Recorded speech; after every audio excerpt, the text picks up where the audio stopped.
Professor Puolimatkale suur tänu selle eest, et ta nõustus tulema Eestisse oma nädalavahetust kasutama, et meile nüüd loengut pidada. Tegemist on väga silmapaistva haritlasega Soome ühiskonnas, olles aastaid ise jälginud neid teravaid vaidlusi, mis Soome ühiskonnas aset leidnud ideoloogiliselt suuri konflikte põhjustanud küsimustes, siis tema on tõusnud esile selgelt sellise peamise kristliku mõtlejana, kes mitte lihtsalt ei mõtle, vaid on ka sõna võtnud, et kaitsta abielu, kaitsta perekonna tähendust ideoloogiliste rünnakute eest ja kaitsta ka vanemate õigusi ja laste õigusi, mitte olla allutatud erinevatele ideoloogilistele eksperimentidele, mida meie ajal paraku läbi viiakse igal pool lääne ühiskonnas. Ja selliste inimeste olemasolu on tohutult oluline, sellepärast et kui me vaatame ka näiteks Eesti ühiskonnas, siis me ei näe mitte ühtegi ülikooli professorid praegusel hetkel, kes samasugusel moel astuks välja sellise pealetungiva ideoloogilise diktatuuri vastu ja Soomes on seda veelgi raskem teha praegusel hetkel kui Eestis, sest sellega kaasnevad juba tunduvalt tõsisemad rünnakud ja ka tunduvalt tõsisemad tagasilöögid. Et praegugi on juba suvest saati käimas selline tõsine protsess tema vastu Üvasküla ülikoolis, kus ta on kasvatusteaduste professor olnud pikka aega, kus siis täiesti fabritseeritud süüdistuste alusel, kuidas öelda, on teatavas mõttes selline nõiaprotsess, et kas saab temast kuidagi lahti või ei saa, et nüüd viimasel ajal on vaikus, ei tea, millega see protsess lõpeb, aga asi sai alguse pärast seda, kui ta suvel kirjutas ühe artikli avaldas, kus ta siis seisis tugevalt vastu sellisele püüdlustele normaliseerida pedofiiliat. Nii et sellises olukorras me tänapäeval elame, kus selliste positsioonide väljaütlemise, selliste tendentside vastu seismise tõttu võib sinu akadeemiline karjäär ülikooli professorina mitte lihtsalt ohtu sattuda, vaid olla asetatud väga tugeva löögi all. Ja seda enam võib olla sellistel inimestel väga tänulik selle töö eest, mida nad teevad ja veel kord siis suur tänu nii selle töö eest kui ka siia Tallinnasse tulemise eest. Täna on siis kavas 2 loengut. Äkki nendest loengutest vähemalt rääkima, pigem annan sõna üle professor Puolimatkale, kes siis teeb esimese loengu algust. So actually, this question of marriage, I'm discussing about normative structure of marriage. I never was interested in this question. I mean, I became interested in this question only 5 years ago, actually, when Finnish Parliament asked me to give an expert report on the new marriage law, which the idea was to legalize gender neutral marriage. And at first, when they invited me, first I thought, well, I will not go to give any expert report because I thought I would get into a lot of trouble. But then I changed my mind, and eventually I went, and my expert report was the first scandal which because then opponents complained to the university that the references in my expert report were faulty.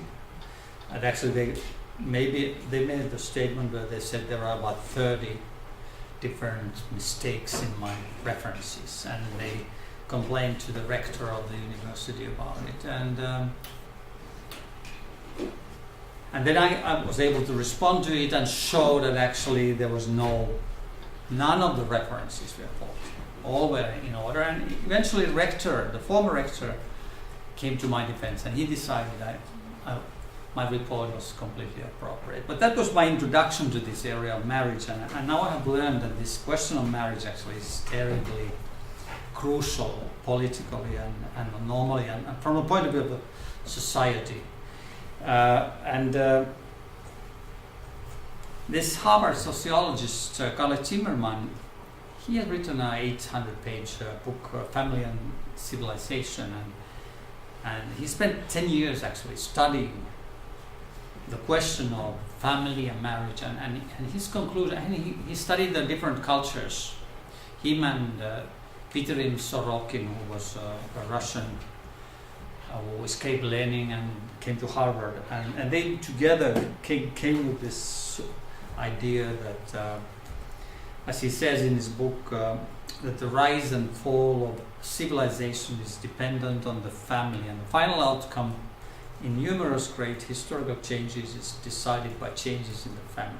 I mean, family decides the future of the family decides the future of civilization. In familism, with familism, he refers to this idea of believing in strong family values. In familism, we can approach closely that dream of the philosophers, determining the first cause in social systems. Thus, when we speak of the fall of great civilizations like those of Rome or Greece, in which an inner decay is the main agency, we are justified in giving an absolute causal analysis, familistic decay and history. He says all these great civilizations, they came into power because the family was originally very strong in these societies. And all these great societies, they decayed and collapsed because the family began to disintegrate. Because once the family begins to disintegrate, then the next generation will not be able to contribute to the development of society in a significant way. So Zimmermann says, this single factor statement of historical cause does not preclude all the other causes. There are other causes, but set forth by the philosophers of history.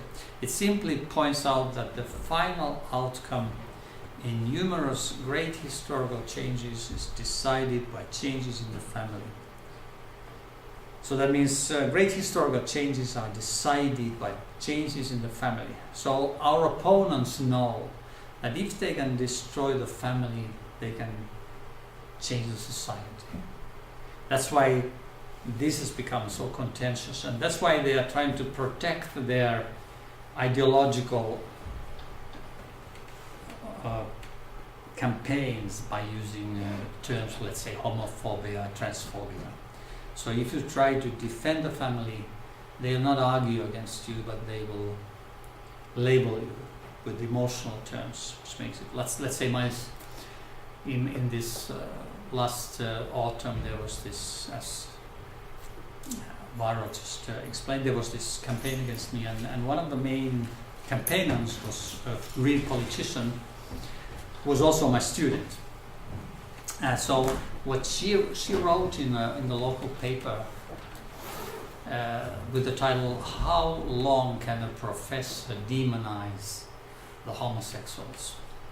She's a lesbian herself, and so she says that she, in the beginning of her student time, she was attending one of my lectures, and she had to hold tears because she was so sad. She felt so threatened, and she even tweeted that every time she meets me at the university, she feels physically sick. This kind of message was very, very powerful. It affected. It was completely without content. She couldn't remember anything I've said because the lecture was 5 years ago. But this emotional message that she felt like weeping. Okay, she's like, there's this old professor, this very, how to say, cruel person who is persecuting the minority to which she belongs. She's fragile and she feels unsafe now at the university. And so this message was very powerful, and it was difficult for me to respond because, in a sense, I'm paralyzed. I can't attack a student publicly. But so what I wrote to a paper was a local paper. I said that this campaign is using the method of the, how to say, big lie, great lie. You make a sufficiently gross lie publicly, and people don't believe that anyone can lie so drastically, and that's why it's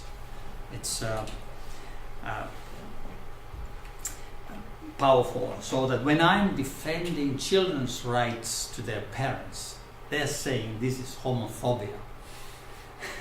But actually this is the most basic right for if we think of the future of civilization, if we don't respect children's rights to mother and father, the civilization will collapse because next generation will suffer.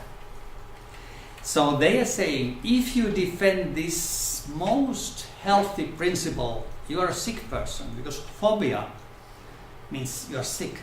But you're not only sick, you're also evil, because homophobia means you're evil, you're malicious, to the extent of attacking a vulnerable minority. So that's the kind of situation we are in, that the opponents use these kind of emotionally laden expressions, because if they begin to discuss the question of children's rights, they've already lost. Because everyone realizes the future of civilization depends on this. So it gives them. So family has a unique main index place in judging historical change. It also makes family change the final decisive force. I mean, families decide the future of society. And he argues civilization grows out of familism. So I mean, it's great civilizations are born because family is strong and people give much attention to their children and help them develop and so on. But as the civilization grows, it loses its original connection with the basic spring, that is familism, which furnishes the essence of civilization. And when this process of, let's say, decay or family disintegration has gone too far, the civilization soon exhausts its inventory of social material, because children are the social material of civilization. If children become let's say if the family is destroyed, then children are destroyed psychologically and socially and so on.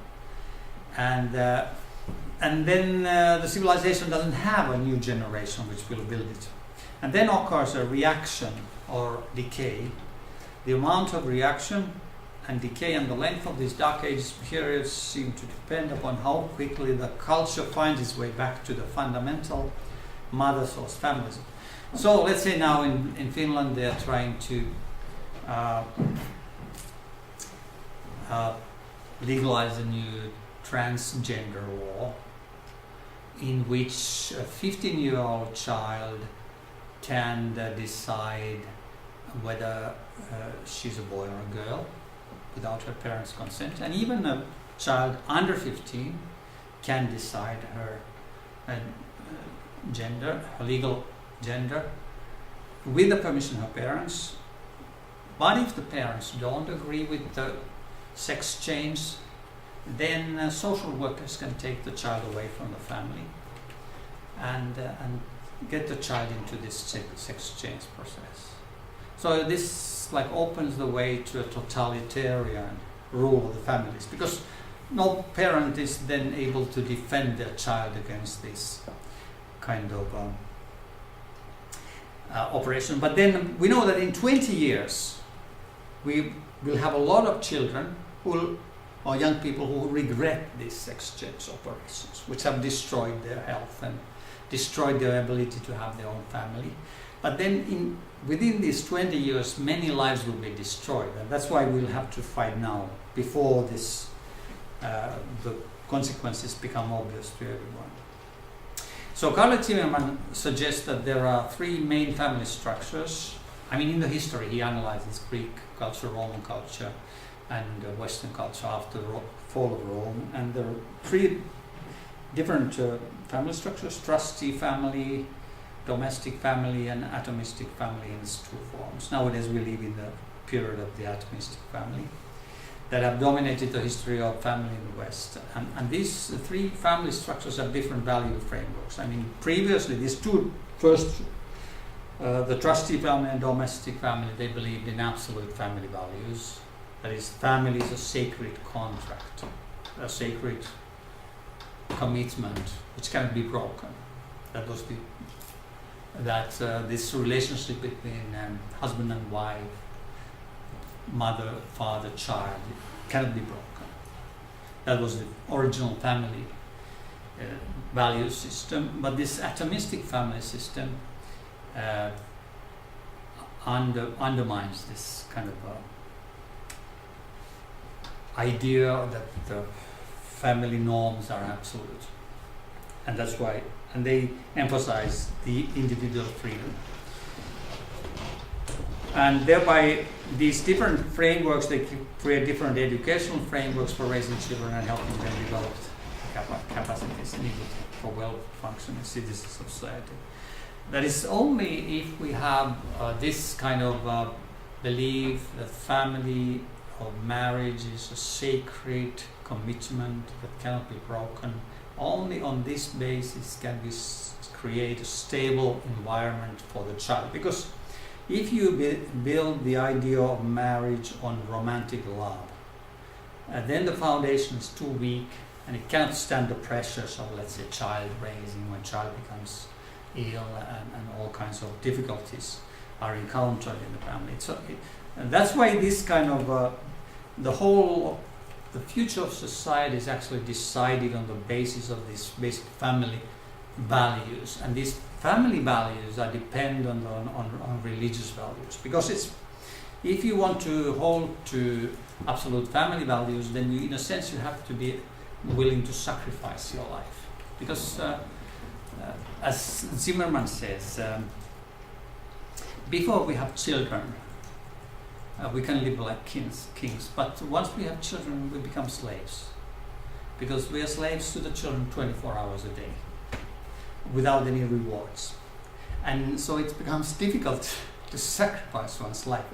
But if you have an eternal perspective, Zimmerman says, I don't know if Zimmerman is a Christian, perhaps not, but he says, when he studies cultures, only those cultures that give people an eternal value perspective, only those cultures can maintain a strong family. And if you can't maintain a strong, stable family, you cannot have healthy children, because children will be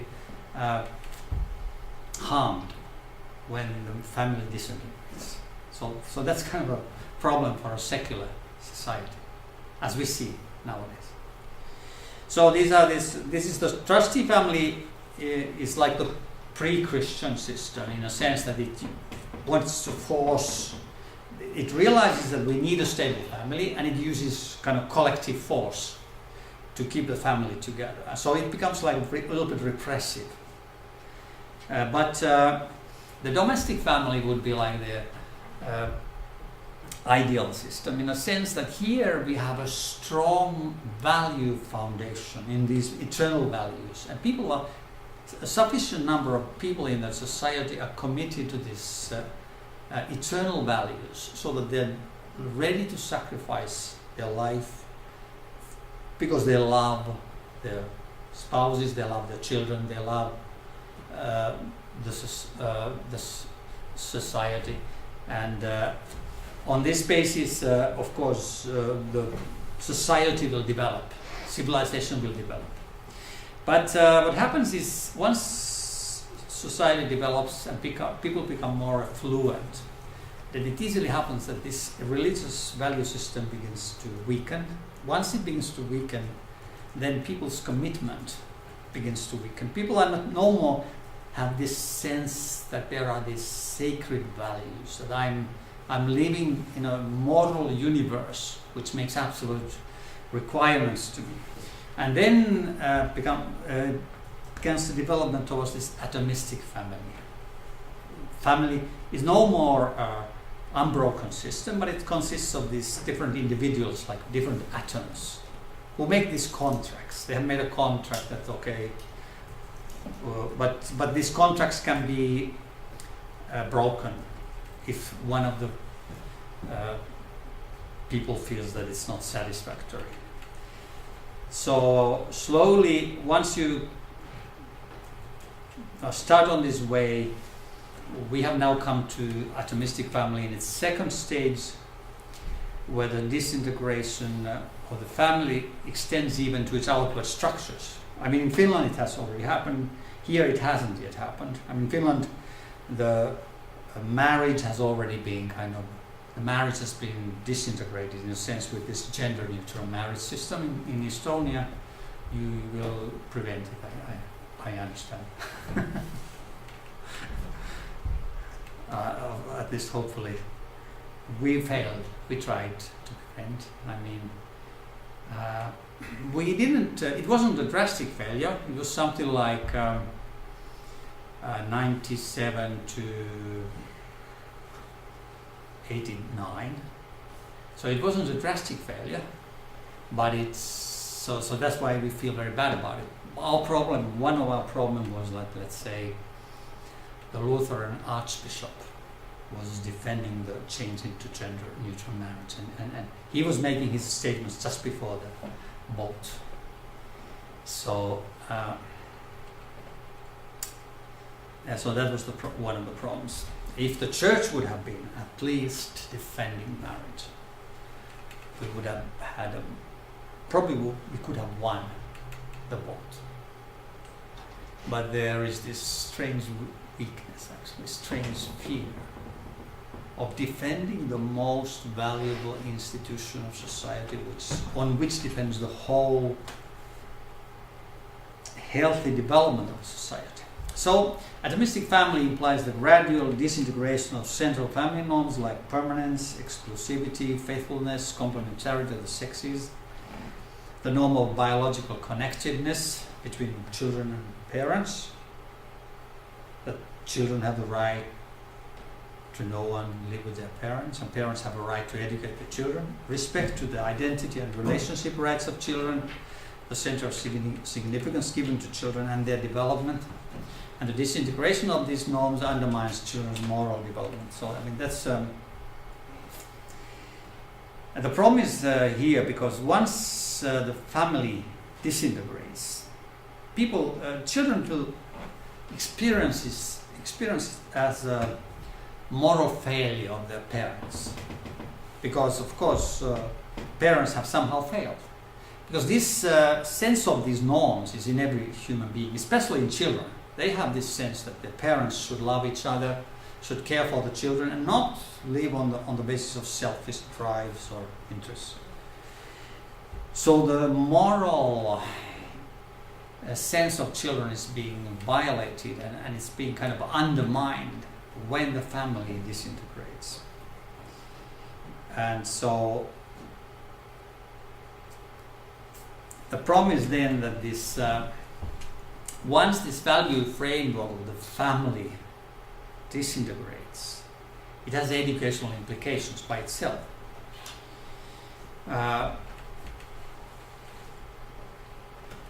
And these educational implications, then they have been analyzed by these scholars in Greece and Rome, because the institution has an educational implication. The fact that there is a certain kind of marriage institution, it has a educational significance. People become conscious of certain norms. Once you have a marriage between man and a woman, then you have this idea that children have right to a mother and a father. But once you disintegrate this marriage system, then this norm disappears from legal context. So the development from the domestic family with an independent family unit into an atomistic family is represented at an accelerated pace in the French Revolution of 1789 and the Bolshevik Revolution in Russia 1970.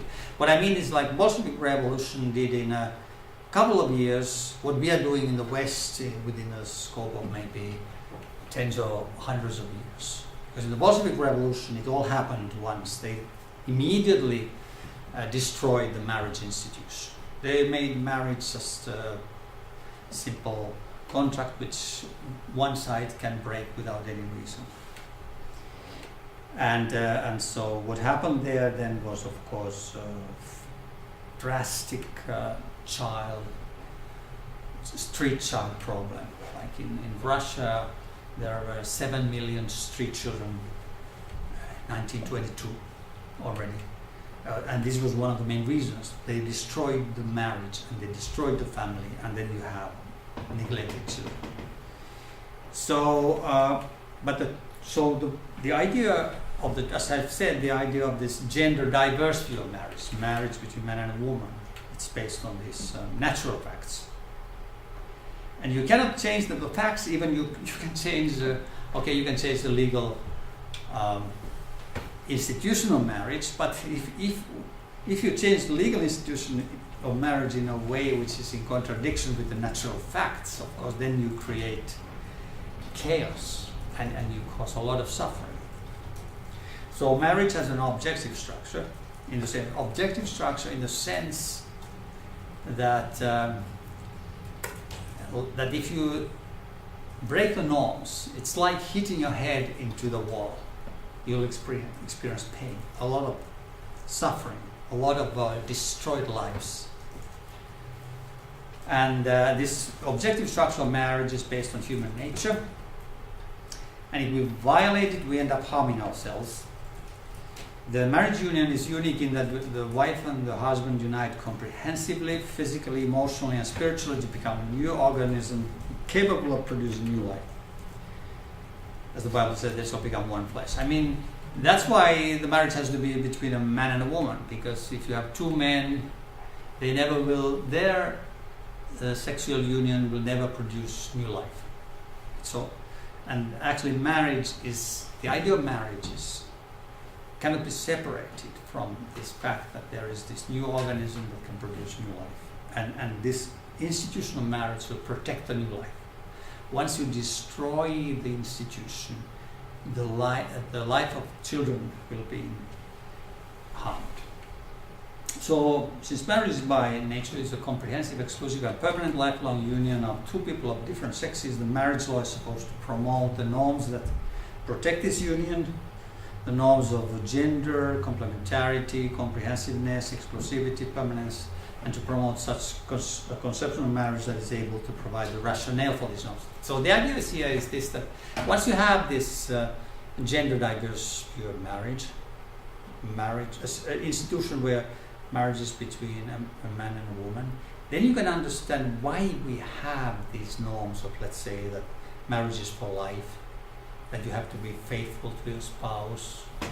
But if you break it, if you make it a gender neutral view, then you can't understand why we need to have only marriage between two people. We don't understand why we should have a permanent marriage, because in a gender neutral context, the children are kind of excluded. Because a homosexual marriage will never produce any children. Of course, they can adopt or whatever, but the children are then not organically related to this married couple. So the core of the normative structure of the gender diverse marriage is moral. And that's our problem, actually. In a sense, it's biological, of course, relationship that produces new life. There's this biological basis. But the core of the normative structure which holds the marriage together, that's moral. And the question is, how can we justify to a culture, to a secular culture, this idea of moral obligation to a sacred commitment, which a covenant, sacred covenant, which is the essence of marriage, and without which marriage is not stable. If you don't have this idea of sacred covenant, marriage is not stable. If it's just a contract which one of the spouses can break, then it's fragile. So the moral message of the marriage has two parts. Spouses ought to treat each other as persons of inherent dignity and as ends in themselves. This moral core message implies that marriage is a comprehensive, permanent, lifelong, and exclusive union of two persons of different sex. Because if you reject your spouse, of course you're not respecting her as a person of inherent dignity. Because within this context of the sacred covenant, you are committed for life. The background assumption is that human beings are moral beings and sexuality is to be integrated within a comprehensive union of two persons. And this central moral requirement was defended even by Immanuel Kant, the philosopher who was he says that we have to treat persons as ends rather than as mere means. This principle is the foundation of marriage. Casual sex is objectionable because its aim is the satisfaction of one's sexual desires rather than respect for the humanity of one's partner. Even when casual sex is consensual and involves the mutual satisfaction of the partners, each of them dishonors the human nature of the other. They make of humanity an instrument for the satisfaction of their lusts and inclinations, says Kant.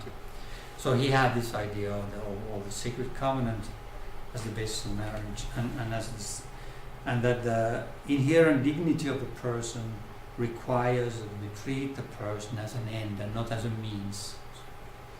So the marriage doesn't need to be satisfactory in that sense for me, because it has a higher purpose. It has a transcendent purpose. Only when two persons, says Kant, give to each other the whole of themselves, so that both partners share with each other their person, body, and soul for good and ill, and in every respect can the sexual relationship lead to a union of human beings, because human beings are moral beings, and as moral beings we have to treat each other as ends and not as means to some of our purposes. And the gender diverse marriage promotes an appreciation of the complementarity of the sexes, which supports the permanence and exclusivity of the comprehensive union, and naturally leads to children being born into the home of their biological father and mother. And the complementarity and mutual dependence of the sexes forms the basis of what John Milbank calls the heterosexual grammar of society, unity in diversity. Because actually, heterosexual marriage, the idea there is that there are two completely different perspectives: the perspective of the man and the perspective of the woman. So the idea actually, and I think here Dostoevsky has understood it very well. I read the biography by Fyodor Dostoevsky, the Russian writer. The biography of her wife, autobiography of her wife, his wife, Anna Dostoevskaya, and she describes that their marriage was based on the idea that they disagreed on principle in every point. I mean, in the sense, the idea here is this, that since there are two different sexes, there's a woman and there's a man, each one has to be what he or she is, and not to and they have to become more different, because their relationship is not based on the idea that they agree. Their relationship is based on a sacred covenant. So they have complete security to become themselves, become individuals in that relationship. So their idea was that, okay, they disagreed on every point, on principle, just because of the diversity, just because it's more life-giving, more energizing to have a different perspective and have the freedom and have different ideas and let these ideas, of course, it doesn't mean that they fight about everything, it just means that they are becoming more unique in the relationship. If you read Dostoevsky's novels, the idea there is always that people want to become very unique individuals, and this is the idea of, if we have a sacred covenant, you don't need to, in that sense, become similar, you can become different. And you have the security to become different. And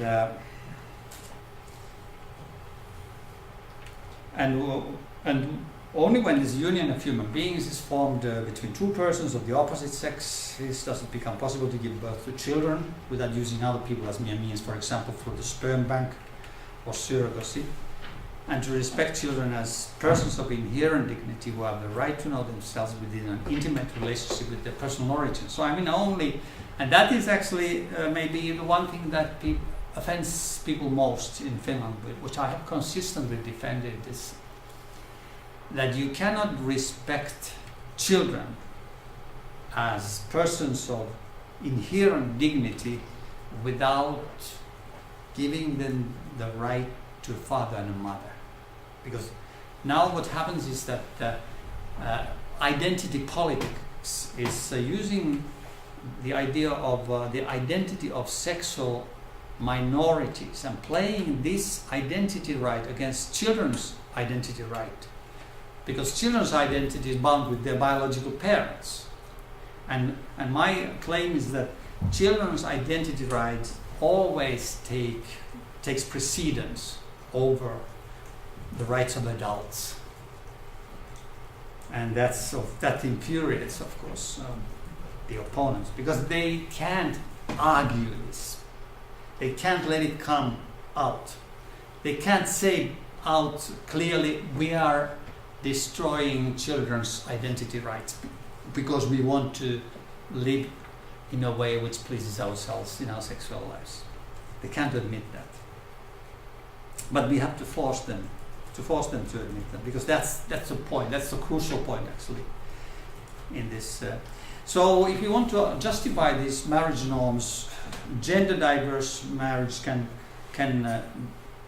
justify why we have two people in marriage, because the conjugal union, marriage union, creating the organism capable of producing life is only possible for two people at a time.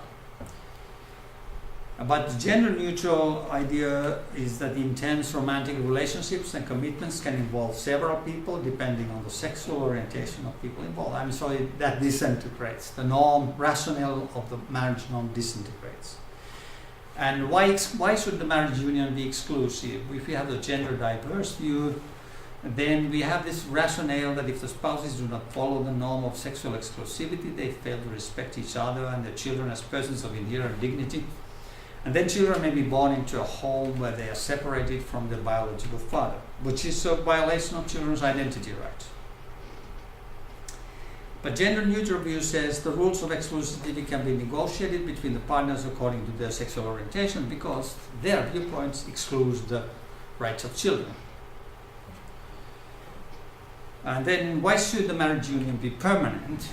Gender-diverse view says the norm of permanence ensures that the woman who conceives and the child that is born receive the support of the father. And of course that the children can, the norm of permanence also ensures that the child can live with her biological mother and father the whole time of her development. But gender-neutral view says an authentic relationship lasts as long as the intensity of the romantic emotions and the commitments last. And then, of course, this foundation is so fragile that it can't provide a stable foundation for marriage. And the normal structure of the gender-diverse marriage. The second point here is that parents have a moral obligation to treat their children as persons of inherent dignity and as ends in themselves. Fathers and mothers shouldn't abandon their children, and divorce should be treated as a last resort. Children have a right to know and be reared by their biological father and mother, if possible. This moral right of children is a basic human right. Children have this right solely on the basis of being human beings of inherent dignity. And the norm of gender complementarity implies that children are conceived naturally, they are not cloned, nor are they genetic orphans. Genetic orphans, in the sense used by using this technical means to produce children. And they know and are reared by both their father and mother. The norm of exclusivity implies that children are born into the home of their biological father and mother. The norm of permanence implies that children have a stable home environment for the entire time of their development. The norm of comprehensiveness implies that children enjoy a harmonious, low conflict home environment. But maybe I should stop here, because of course you may have objections to what do you say? I'm not able to think of a single objection. I may have questions, but not objections. What kind of questions come to your mind? Actually, I started to think about one very interesting point, thinking about the general topic of this year's festival, which is connected to the concept of obedience. Okay. And having listened to all those points, which are a reflection of sane mind and really clear understanding of natural law, I came to think that actually we can talk about obedience in not only on the personal level between one person and another, but also on a personal level, much more widely understood. More specifically, in the level of a person's relationship with God, and also a nation's or a culture's or a civilization's relationship to God and God's natural law. In the sense that if you're not obedient to natural law, if you're not obedient to those principles which you have been highlighting and explaining, then basically what happens is that you will disappear. You will vanish as a civilization and as a nation. So it's quite interesting for me to think about those issues in this perspective. That in the end, it can also be seen as a problem of obedience.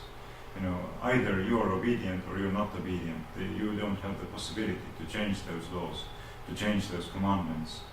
So I personally never thought about the principle of obedience in such a wide perspective. I mean, in such a different perspective. You know, from the very micro level to the absolutely biggest macro level possible. Yeah, I mean, here's this idea of what Lee and George say in their book.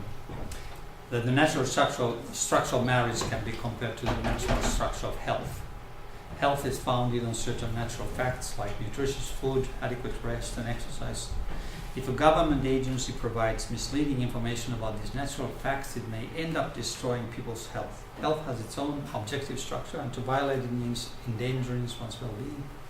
The government cannot change these objective facts, they can only give misleading information about them. I think the same thing holds for marriage. I mean, they can't change the facts. They can't change these natural facts. Once you break this normative structure, you destroy yourself. Within maybe a couple of hundreds of years, a civilization will destroy itself in this way. And depending on how quick it advances this decay. But and so the strange thing that we are now seeing in the West is that, especially in Finland, we see it very clearly, is that when I visit the Parliament, I'm always surprised how superficially they relate to these issues. They're just following the winds of what's popular, what's modish, what will help them advance their political career, and they're very little concerned about actual children or long-term results for the culture. And arguments have very little, significance for them. So this, many people think that let's say these questions of sexual issues, sex education, transgender issues, they are something very minor, very marginal. But the problem is that once you, let's say, destroy the difference between a man and a woman, then you destroy the norms of marriage. Once you destroy the norms of marriage, you slowly disintegrate the family. And when the family disintegrates, children suffer and they are harmed. And once that happens, civilization will lose its energy slowly. So I mean, they're like crucial issues, although we think they are okay. Transgender issue, that's minority issue.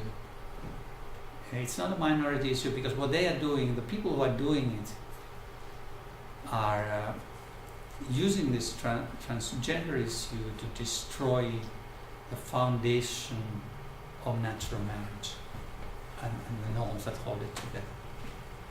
So the children, so-called transgender children, are there like partly they are producing those teenagers with transgender issues with this propaganda. Let's say in Finland, we have now an explosion of young people getting these gender treatments because of this propaganda. They get this. Children usually who have, let's say, some problems in adjusting to let's say, the youthful development, and they get this message that all of their problems will be solved if they change their sex, and then they become. They go to gender clinics to get treatments and so on. But these children, these young people, they are just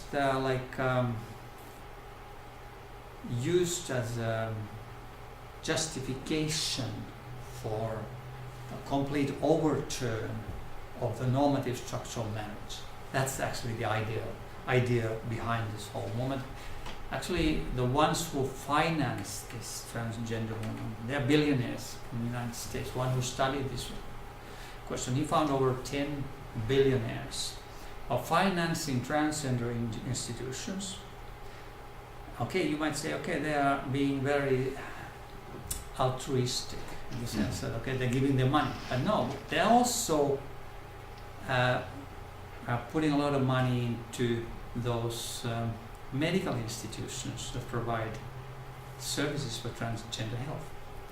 So when they give money to transgender institutions, it's like giving money to advertising, because these institutions will promote this transgender ideology and create this turmoil in young people's mind, and then they go to those clinics, and then the billionaires get their money back with interest because they provide the services and they get. So I mean, how cynical can you be? Yeah, but behind it is a certain building. What about you? So what do you say? Certainly you saw some weaknesses in my argument. No, I just saw very well-constructed arguments to express the same views which we all hold here. Yeah. But of course, at the bottom of all of it is actually a very clear philosophical problem also. I mean, whether you have belief in the existence of a natural reality, and whether you are of the opinion that societies should be organized in harmony with the structure of reality. So what all of this demonstrates is actually a philosophical understanding that we can reshape reality according to our own wishes, according to our own preferences. We can rewrite the law, and by rewriting the law we can also rewrite social institutions as if they were simply cultural constructs, not something rooted in the structure of reality. Which is, of course, I mean, just as a sex change so-called operation is no sex change operation, it's just an operation whereby a human being is mutilated. Yeah. Changing the meaning of family and marriage is not really changing the meaning of marriage and family, but it's basically mutilating the society or mutilating the culture in a way whereby the meaning of those natural institutions is simply distorted, and we're basically lying to ourselves. So it doesn't have any effect on reality, in fact, because marriage remains what it is, family remains what it is, but we can call, of course, different phenomena, marriage and family, which have nothing to do with family and marriage.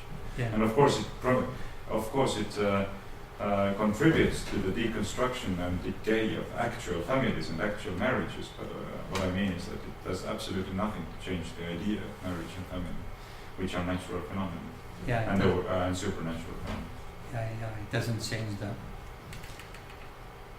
let's say, the principles that are required for the healthy functioning of the marriage institution. Yeah. The healthy functioning of the institution requires certain kind of behavior. We can refuse to behave that way, but then we just end up destroying our culture, destroying our family, destroying ourselves.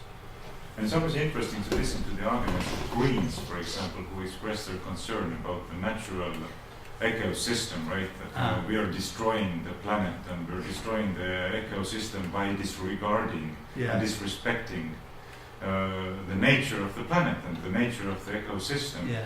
But they never seem to realize, or at least they never want to admit, that being human is also part of the natural reality. It also has its natural laws and its natural principles which have to be respected, otherwise we will destroy humanity and family and marriage. You know, you can't just reshape them, just as you can't reshape the ecosystem without destroying it. So it's interesting that they can't really connect the dots, although it's so obvious. Yeah, that's interesting, because let's say if we think it from the point of view of the human child, and the natural environment for the healthy development of the human child is a low conflict marriage between the father and mother. but they are trying to destroy that environment.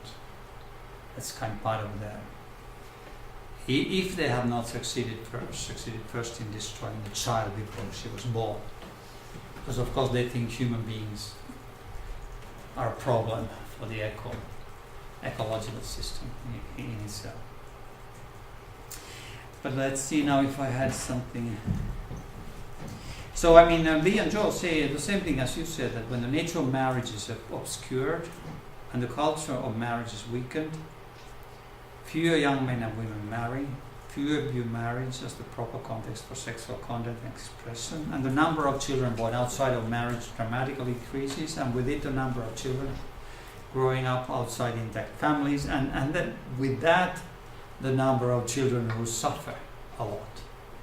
I mean, so once you destroy these norms and people don't understand their rationale, then the pressures of marriage and family life will lead to easier to their integration, and as a result we have all these problems. So the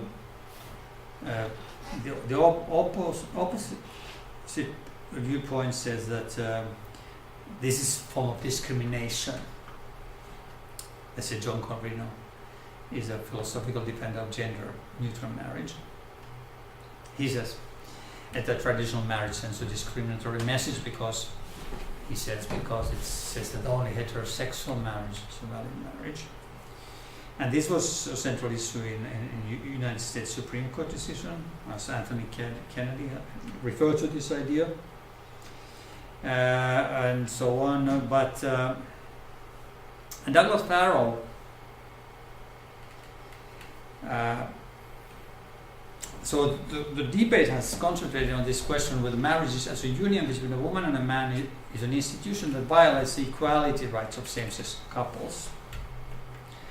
And it's as an equality rights issue that the proposed change in the marriage regulation appeals to many people.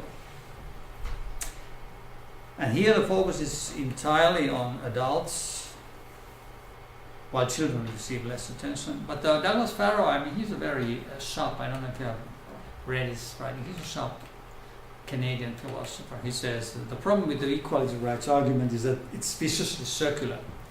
It first redefines marriage as a close personal adult relationship, and then argues that if marriage is simply a union of two persons of the same sex must not be denied a marriage license. But they have already redefined marriage first, and then required that we redefine marriage. So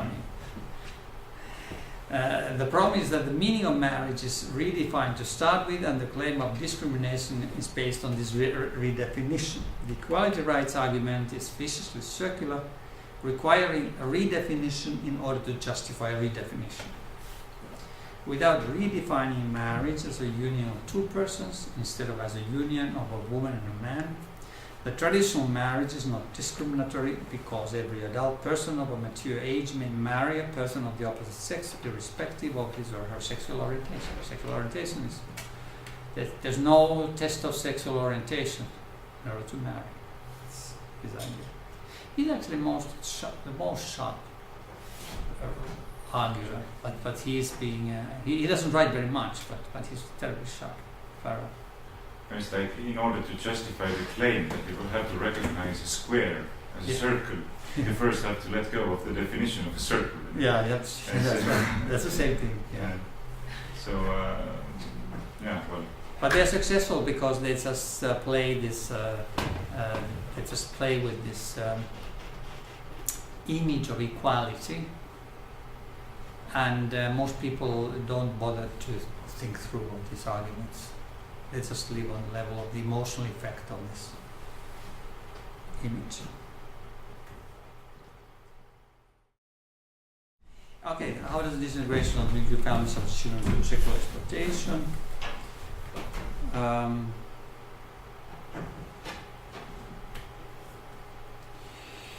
So my idea is here that when we talk about the atomistic family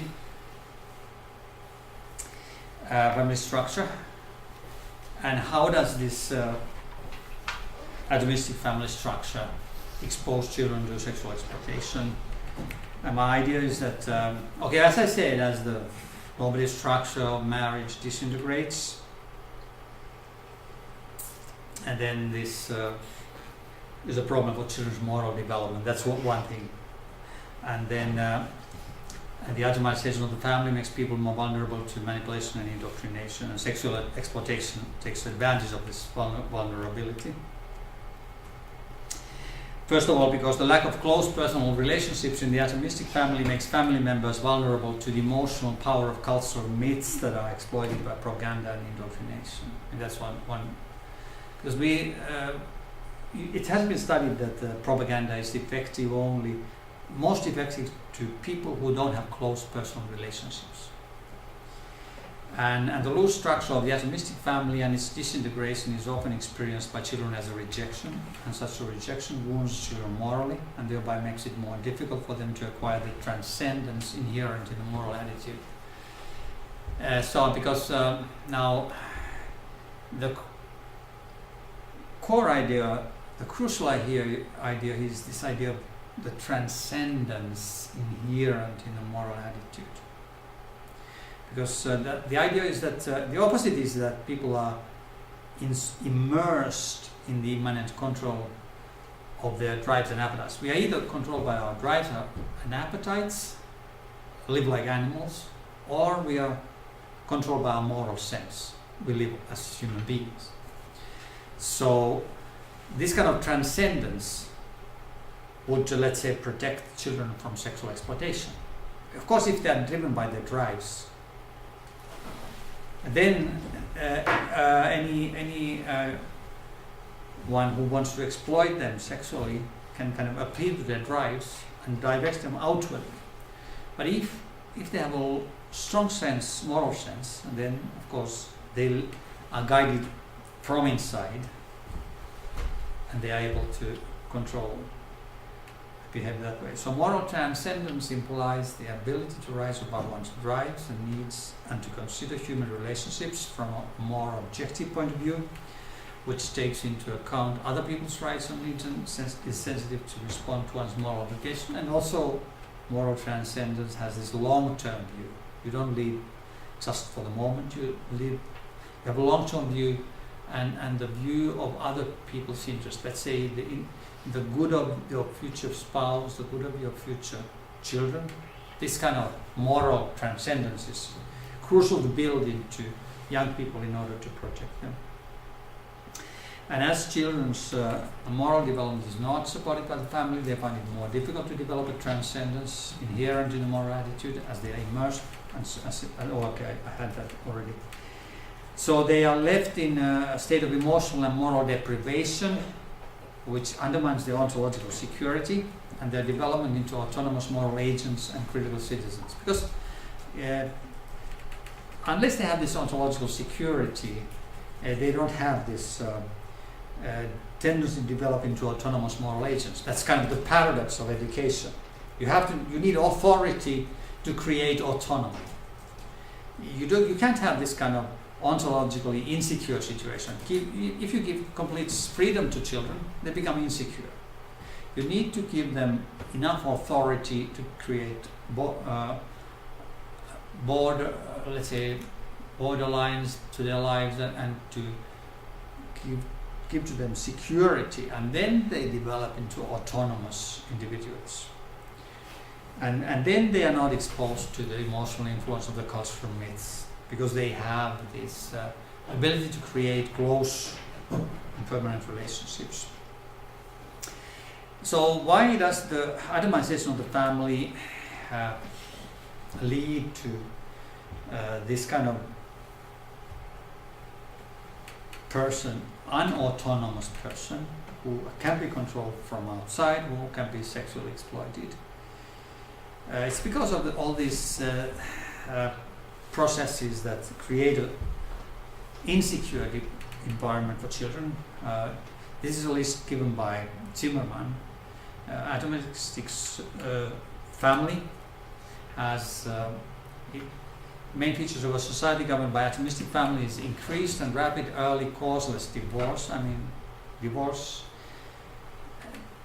culture does not have anymore the concept of guilty and innocent party, a decreased number of children, population decay, and increased public disrespect for parents and parenthood, elimination of the moral and religious meaning of the marriage ceremony.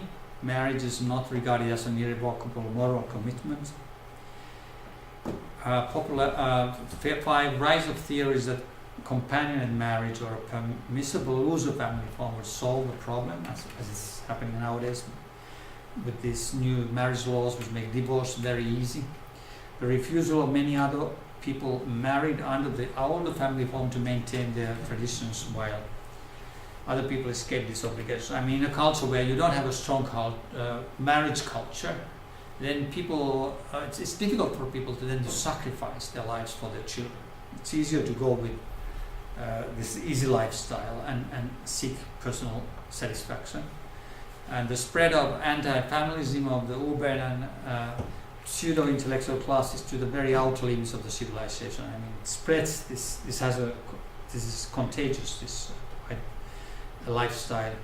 Breaking down of most inhibitions against adultery, revolts of youth against parents, so that parenthood became more and more difficult for those who did try to raise children. I mean, in a culture which morally disintegrates, it becomes very difficult to protect your children. Rapid rise and spread of juvenile delinquency and common acceptance of all forms of sexual perversion. I mean, these are the marks of a atomistic family according to Zimmerman. And this modern ideology of sexual liberation, as well as the new gender ideology, are rooted in a basic metaphysical assumption of the Marxist theory that human freedom presupposes that human beings can freely create themselves. I mean, Marxism lost in the political sense, but it has won in the ideological level, because the whole of Western culture is now controlled by this Marxist assumption of freedom. That freedom presupposes that human beings can freely create themselves. And that is why human freedom presupposes freedom from all dependencies, especially from any dependence on God, on the creation order, and on the norms of marriage. And the development of the new and free human being, which is the purpose of Marxism, presupposes the deconstruction of all traditional institutions and norms, according to Marxism. The Western society accepted this Marxist conception of freedom, even though it rejected the Marxist messianic utopia of the coming communist paradise after seeing the bloody chaos and totalitarian terror of the Bolshevik Revolution. Marx says that the secret of the Holy Family is the earthly family. To make the former disappear, the latter must be destroyed in theory and in practice. So Marx understood that if you want to destroy religion, you need to destroy family. And of course, religion was main opponent of their complete rule, in the sense that and the strong family. So at the beginning of their rule, the Bolsheviks regarded the strong nuclear family as a threat to their attempt to achieve complete control over the country's citizens. That is why they first endeavored to weaken the nuclear family. And so they made a new marriage law, 1918 already, which made divorce very easy. And the idea, they justified it by the idea that they were to protect women from violent husbands. But the result was that men became completely irresponsible in marriage. For example, there was an article in a paper in the early 20s. Let's say there was this farm and they needed workers for the summer. So the young man in the farm married a woman in the village, a strong woman, in the spring. And then during the summer, the woman, of course, because of marriage, worked there for free. And in the autumn, the man took divorced the woman, so didn't need to provide for her during the winter, because he could marry another woman next spring. So, and that's an actual article. So, I mean, as a result then, of course, if the woman became pregnant, what did she do with the child? That was one reason why they had these 7 million street children very quickly. And in 1920 they had the legalization of abortion, of course. Yeah, the legalization of abortion was in part of the packet, of course, because the communist ideal is that the early communist society had complete sexual freedom, and the future communist society will have complete sexual freedom, and then as Shulamit Firestone says, she was a Marxist. She says, okay, and then this complete sexual freedom implies that children are raised by society, not by families, because the state has to take care of children. But of course, Soviet state couldn't take care of the 7 million street children. Had no way to do it. So what happened is, by the late summer 1920, this is a quote from a historian, legions of children from that region, having lost their parents or being abandoned, bedraggled and lice-infected, tottering from exhaustion and hunger, began to appear on the streets of Moscow. So that was the Great Liberation. They were completely free, these children. Parents didn't force them to come to eat at a regular time. The parents didn't force them to sleep. They could do whatever they wanted. They were starving. They were ill. They were living on prostitution. So they had a lot of... so their existence was completely miserable, of course. So what I'm just giving an example, because we have this utopian idea. Okay, we have sexual freedom and everyone will be happy and all the problems will disappear because no one will be homophobic anymore. We have no norms. Once we have no norms, no one is guilty. Everyone is happy. But the result is, as Vara pointed out, once you destroy a natural structure, you cause a lot of suffering. The suffering was immense. And of course, the Soviet Union had to change the marriage law. Yes, just in order to survive. They couldn't have that. So by the 30s, they already changed the marriage law because the state couldn't handle the situation where they had millions of street children living on prostitution, on theft, spreading diseases to the population. So, I mean, what I'm saying now is that although we have what's called the comprehensive sexual education, but in actual fact, this comprehensive sex education is the ideology of complete sexual freedom, which is now being indoctrinated to children. It has this nice name, comprehensive sex education, but if you read, for example, the World Health Organization's standards of sexual conduct for Europe, it says that you have to teach for children aged 9 or 12 to make decisions either to have sexual relations or not to have sexual relations. So without any criteria. A 9-year-old child should make a decision to have sexual relations or not to have sexual relations. That's just an example of this completely kind of neutral, in a sense neutral ideology that is taught to children in the name of a comprehensive sex education. And let's say in Finnish textbooks, I could give you examples of Finnish textbooks which are being taught at school. I actually just wrote to the local newspaper an article which they had to publish because I'm okay for various reasons. And where I took examples of a new sex education textbook for Finnish schools, which actually encourages children to experiment with sexual relationships. And I've been interested that the writers or the publishers haven't written anything against me.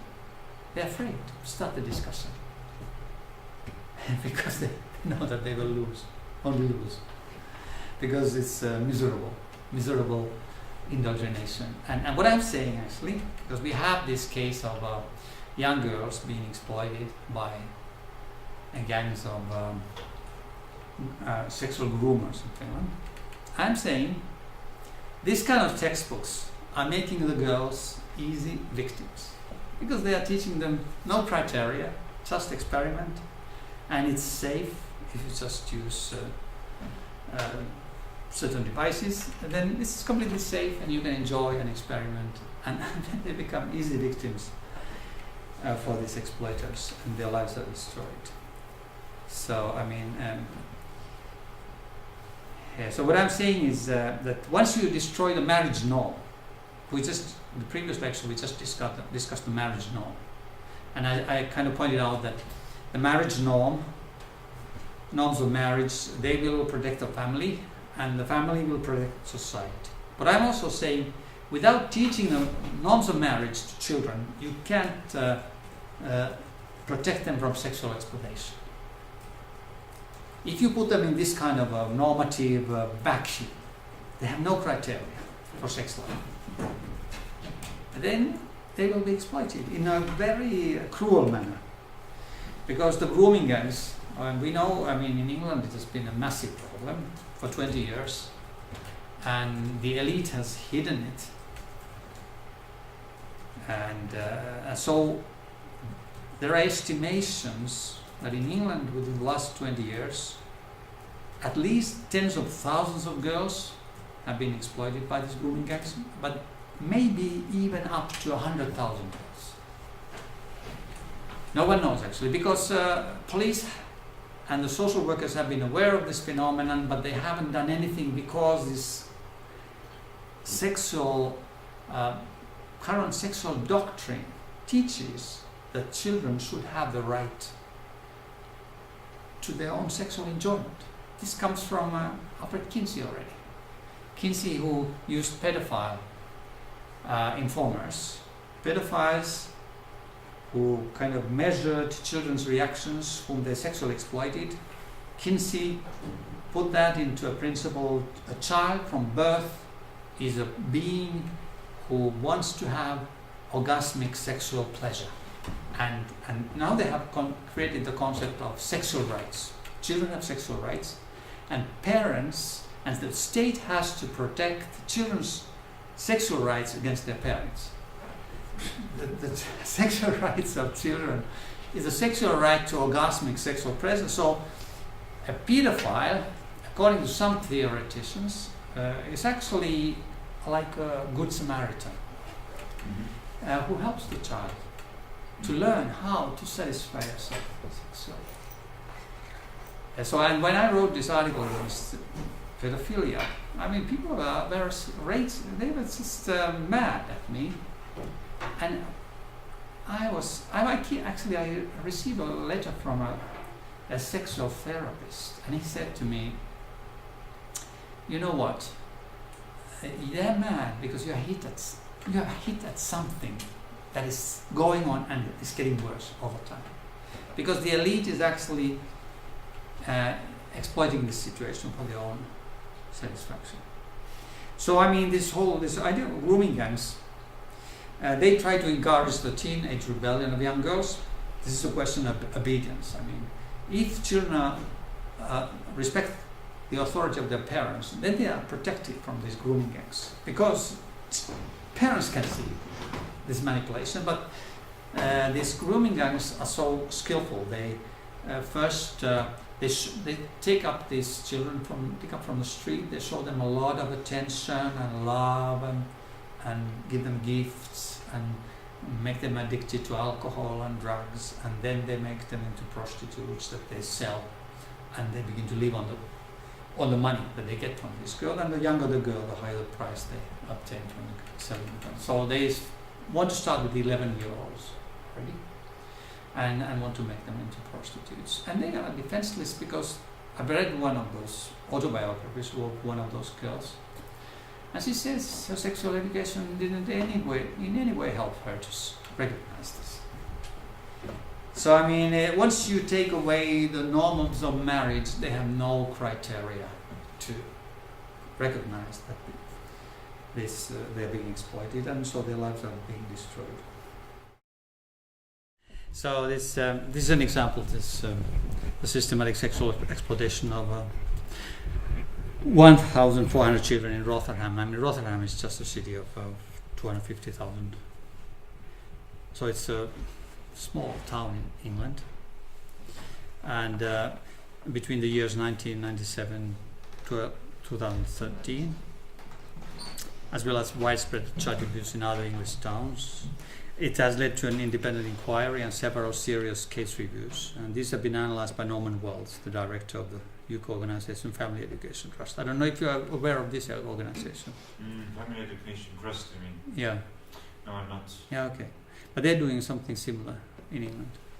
But they're not being as effective as you are. So you could maybe keep some eye.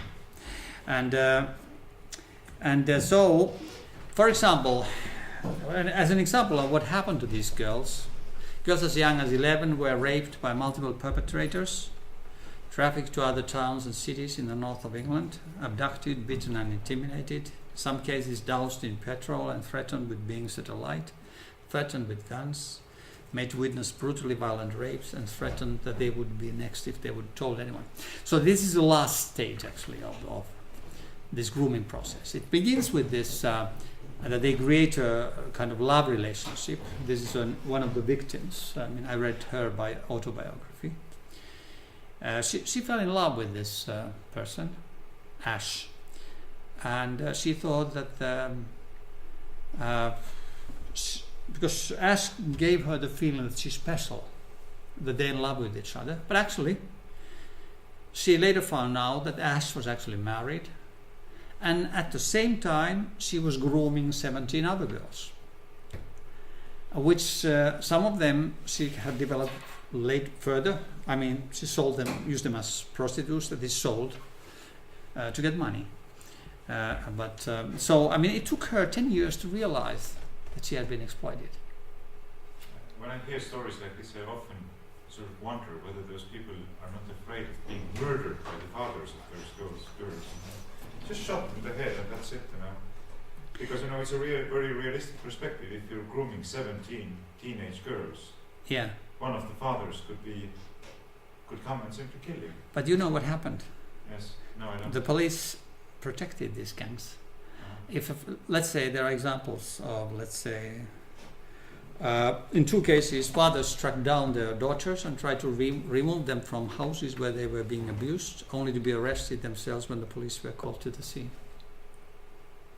And the social workers thought that the concerned parents were not able to accept their children growing up. So what happened is, first of all, of course, they were complacent. First of all, they were kind of how to say,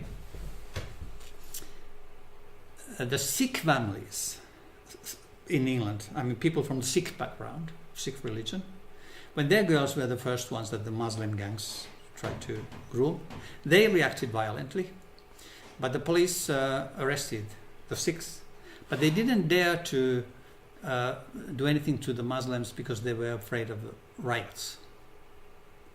So that created a stage for them to act freely for this for these gangs. These social workers had this assumption, which they had acquired from this comprehensive sex education ideology, that young people have the right to seek sexual enjoyment, and that these young people were making a lifestyle choice. Okay, they're free to do that. And of course, the Rotherham inquiry pointed out that children as young as 11 were deemed to be having consensual sexual intercourse when in fact they were being raped and abused by adults. And part of it is that the social workers were afraid of being called racist, because the gangs were predominantly Muslim gangs, and the girls were predominantly white British girls.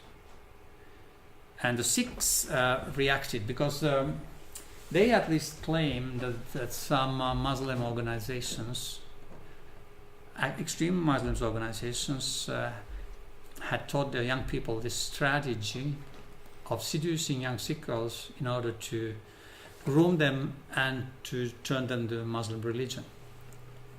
So, I mean, this claim has been debated, but so you get the idea of you get this picture.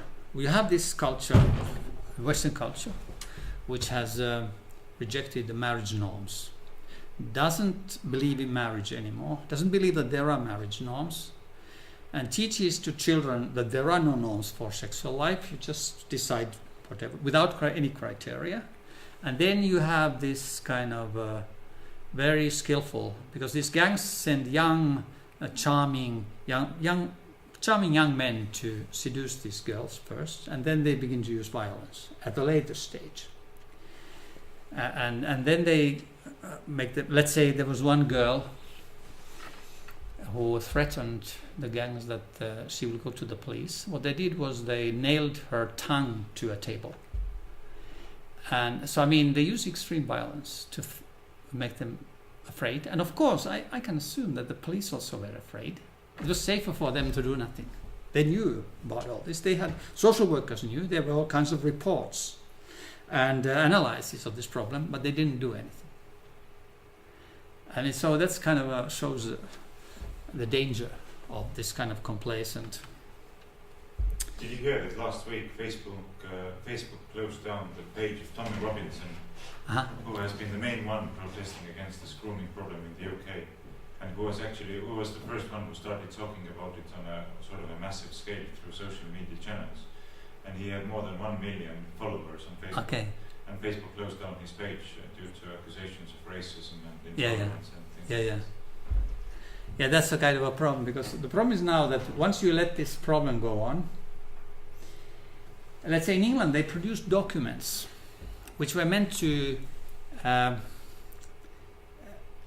warn the girls, but the police chiefs in some cases kind of wanted that those documents wouldn't be so publicly shown. Why? Because if people become aware that this problem has been going so long, and if it's being scrutinized, then it becomes obvious that these police have made a lot of mistakes. And so the elite kind of cover-ups the mistakes of other elite members. So that's our problem. I mean, like, what I'm thinking is this, in this my article about this pedophilia, it kind of touched something in this area, that there's a lot of hidden pedophilia, and the elite is trying to suppress the knowledge of it, and other elite members are kind of protecting each other because they get favors from each other in this way. So, I mean, that's the kind of enemy we have. We have to be aware of this situation. So Norman Wells says that comprehensive sex relationship education has created in young people the expectation that they will have a series of casual sexual relationships. So what happens is that this grooming, they first send this young person who kind of seduces a girl falls in love with him, and then this young man tries to make the girl have sexual relationships, let's say, with a member of his family, and slowly to lead the girl to prostitution by breaking down the idea of exclusiveness. As I showed out in the previous lecture, our culture is breaking down these norms by changing the marriage laws. Once you change the marriage laws, you break down these norms of exclusiveness. Once you break down the norm of exclusiveness, you are helping the groomers who want to groom the girl to prostitution, of course. Because why shouldn't she enjoy sex with other people? Why with just one person? If there is no rationale for these norms. So, the widespread sexual exploitation of children was made possible by the attitude common among social workers, which held that sexual relationships between adults and children as unproblematic and took a neutral attitude towards them. Professor David Patton, he says, a clear picture emerges of a culture in which underage sexual activity has come to be viewed as a normal part of growing up and seen as relatively harmless as long as it is consensual. Combined with the official policies to encourage the confidential provision of contraception to minors, it becomes clear that current approaches aimed at improving teenage sexual health have frequently facilitated and perpetuated the sexual abuse of vulnerable young people. Patton actually studied, he's an economist actually. He made a study. There was actually a time in Britain where, because of financial resources, in certain areas sex education was reduced. And he found that in those areas where they had less sex education, they had less teenage pregnancy. So sex education has been justified by this idea that by educating young people, we have less teenage pregnancy. But because sex education today is what it is, it destroys actually young people's moral sense of sexual norms. It actually makes the problem worse. Patton argues that policymakers and professionals working in sexual health no longer have any excuse to ignore the evidence. Both Patton and Wells imply that the basic problem with comprehensive sex education is its amoral and relativistic approach, which separates human sexuality from its inherent connection with married love, and so on. So, I mean, like I showed in the previous lecture, that this disintegration of these norms of marriage will lead to the disintegration of family. But not only that, in this kind of setting, it helps to make young girls into sexual slaves, because their natural moral sensibilities are being destroyed by this kind of comprehensive sex education, which amoral sex education. And then when once grooming gangs begin to exploit this situation, then these girls learn to internalize the idea that their very identity, their very purpose is just to provide sexual satisfaction to men in an impersonal manner. I mean, this is what this Sammy Woodhouse describes in her book. She became a worker in a sex club because she says her self-respect was destroyed, and she didn't see anymore any difference between this kind of. So what I'm trying to say is that once we kind of lose the religious sanctity of marriage, and it's okay, we may say it leads to freedom, we have more individual choices, but actually it ends up in slavery, because true freedom is this kind of marriage where people respect each other as persons of inherent dignity, and you take that away, you start a process of destruction. So, what are you saying? Yes. I could, of course, go on, but Pope John Paul II has a very good passage in his encyclical letter Evangelium Vitae. I don't know if you read it. I think you would enjoy it very much if you read it. It's something that, for me personally, is the best theoretical text about this very problem of how freedom disintegrates into slavery when it's disconnected from truth, moral truth. Yeah. So it's a big illusion of the devil, actually, that since the very first days in the paradise, that you are offered freedom disconnected from truth, and you end up in the slavery of death.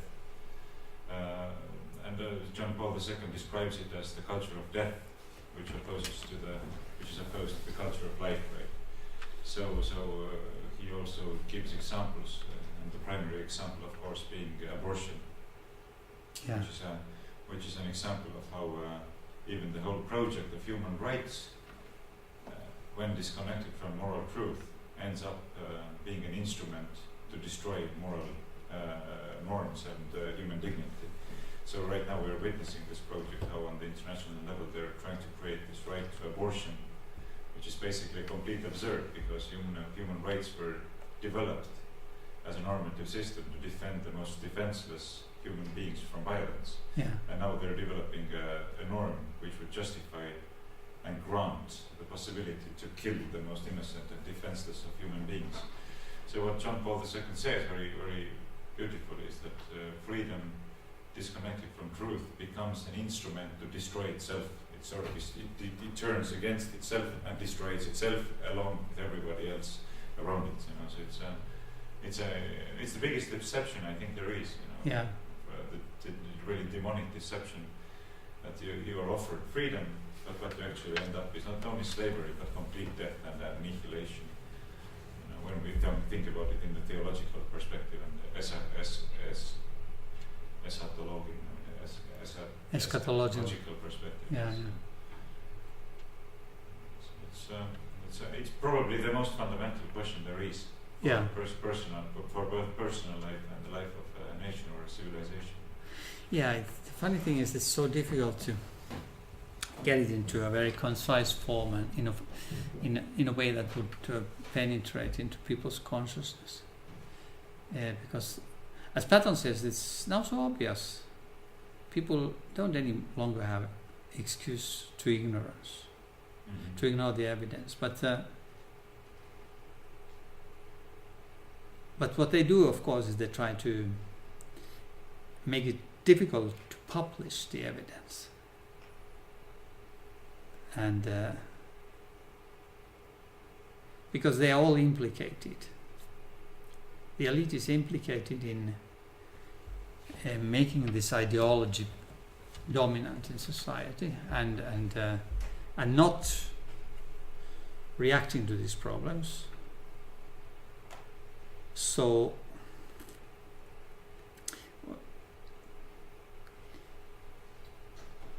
it's really a question of how to break this myth, this illusion that has been created, because it's so strong. But is it just a question of courage? Maybe, as you said, maybe it's just a question of courage, because if you just publish these facts, they are so strong. I don't know if I have here the slide. I mean, even Freud has this, even he admits that we have seen from experience that seductive external influences can cause premature breach of the latent stage or its extension, and that any such premature sexual activity impairs the educability of the child. That the sexualization of children makes it very difficult to educate them, because it breaks the relationship between the child and the parents. Of course, parents try to protect the child, but I am just seeing if I have here the slides about Kinsey or not.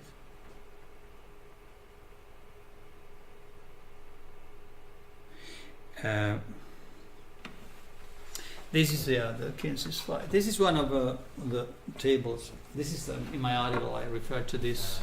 This is criminal activity, pure and simple. Yeah.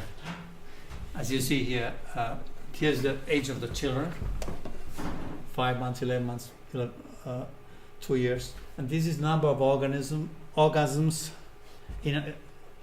within a time. So there's a 4-year-old who had 26 orgasms within a time period of 24 hours. So that means a pedophile has sexually abused a child of 4 years for 24 hours and here the pedophile has got the child to somehow react 26 times under this torture. And this is a proof. Scientific research. Scientific proof that children are kind of, they have a right, they have a need for orgasmic sexual pleasure from birth. And this is the foundation of our modern sex education. So, I mean, I was expecting that someone would attack me on this argument, but no one touched this argument. I don't know if people know what it is actually. Well, but my argument is just this, that perhaps you should explain the background of Kinsey and yeah, his research. I mean, know about it, but yeah, my argument was simply this, that when we take this World Health Organization's sexual standards of sexual education, they want to teach, let's say, children of 0 to 4 years. The children have to be taught masturbation, for example, and I don't exactly remember the right to sex, gender identity, and so on and so on. So here, within the standards of sexual education of World Health Organization, is the assumption that already children of 0 to 4 years they have a need to masturbate.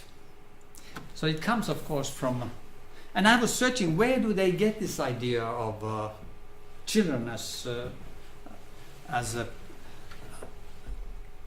beings who naturally from birth look for sexual satisfaction? And I found in modern college standard textbooks, they refer to Kinsey's research, and there's no other kind of evidence for this claim than Kinsey's kind of very systematic research. Of course, I mean, as you see, he had hundreds of cases because he got the reports from these various pedophiles who were, one of those pedophiles had abused 800 children, had made systematic notes, had been trained actually to make systematic notes.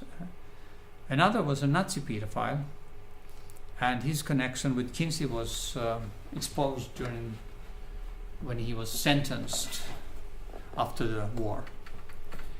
And so I was surprised that no one even tried to refute this argument, my argument that the whole modern sex education is based on this.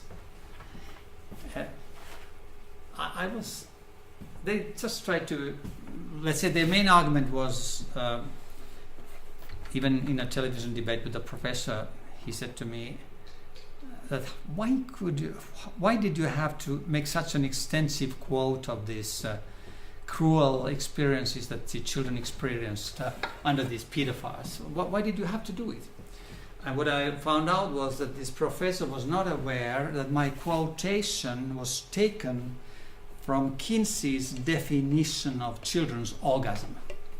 That his very definition, which is many pages long, of children's orgasm, it describes the extreme suffering of children. And it's just called orgasm. And then this is the basis of this whole modern education, which actually destroys the children's natural innocence. So, I mean,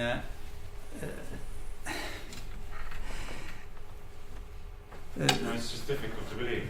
It's very, because I thought this is such a shocking thought. Can it be true? And that's why I published it, actually, that I wanted to get from someone a counter argument. But I didn't get that. I just got all kinds of, let's say one professor argued that I'm endangering the freedom of research at the universities. Freedom of research. Yeah, I'm endangering the freedom of research. That was his. He admitted later that maybe he couldn't find any arguments for that, but that was his title, which was widely quoted, of course.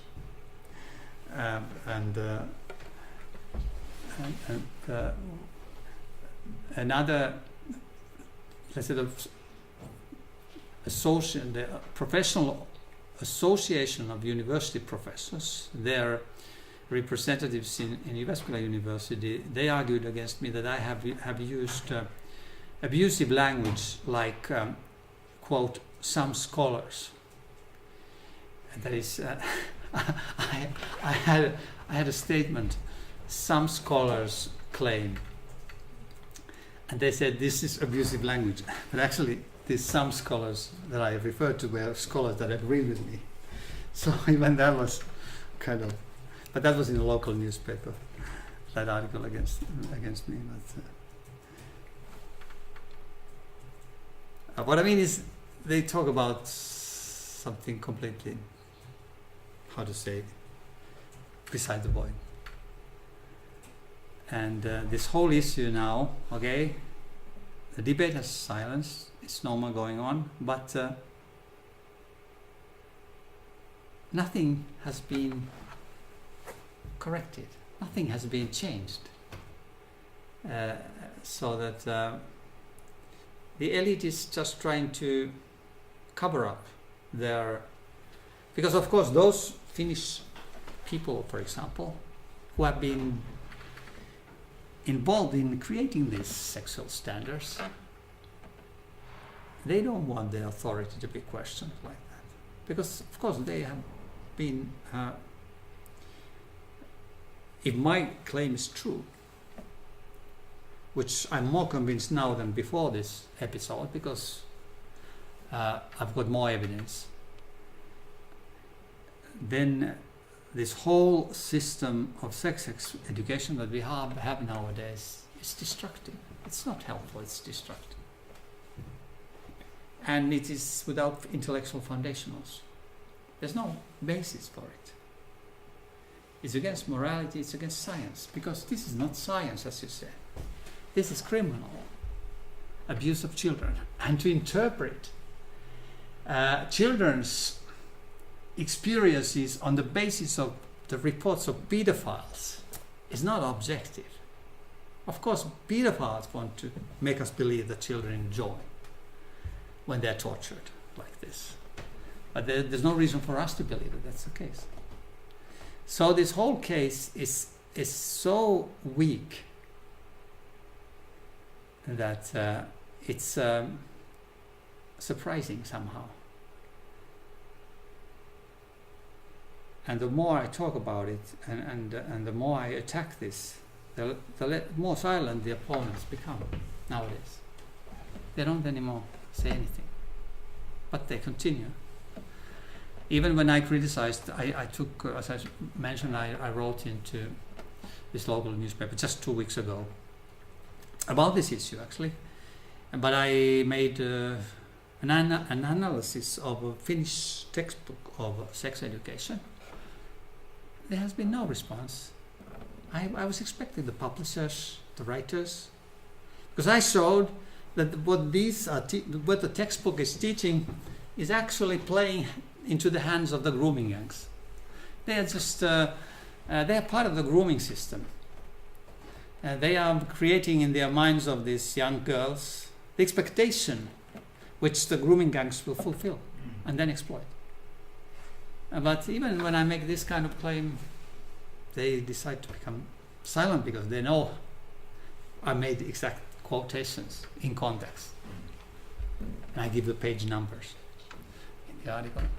And of course, when the newspaper is so widely spread, they're afraid that the books would be taken away and would not be used in schools. But now they kind of quiet it down and things go on. Even Christian schools are using this textbook. Actually, that's how I got the book into my hands. But okay, here is in this is in Finnish. Okay, what the World Health Organization says that children from 1 to 4 years they have to be taught that things related to sexuality are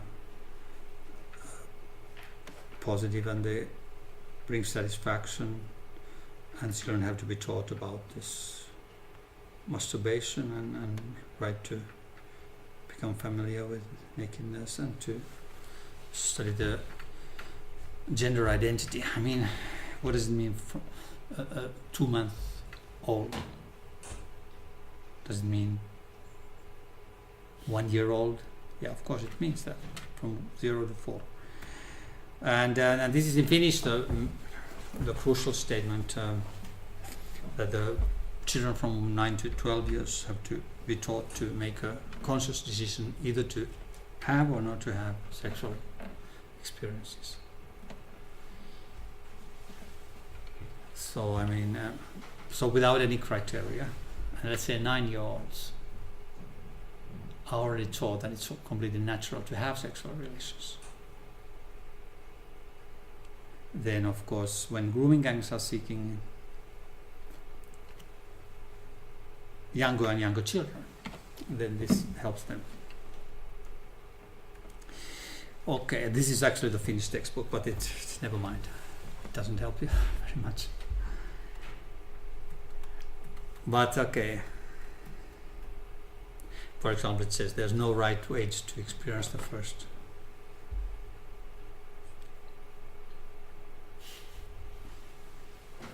And the problem, of course, is that when our parents start opposing this, then Social Security administration workers can actually tell you that you're violating the rights of the children because they are entitled to sexual experiences already at the age of 9, Yeah. 10, Well, 11. we're not for.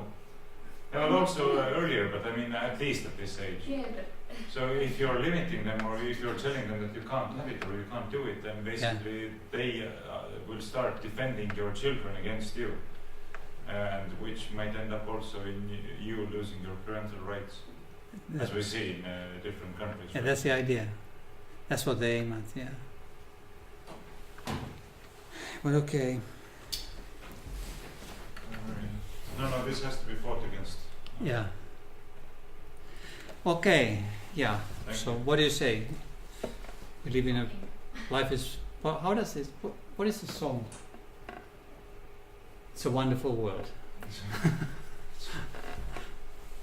Yeah, sometimes you really come to think that perhaps a war is needed to somehow wipe out this ideology and to start from a clean sheet. You know, of course, I mean, I'm far from wanting a war, but sometimes it's difficult to see how things could change because all those circles, all those people in power positions will never want to admit that they have made all those mistakes, and the only way not to admit it is to keep going in the same direction. Yeah. But somehow these barriers have to be broken down. Yeah, but I think if we just do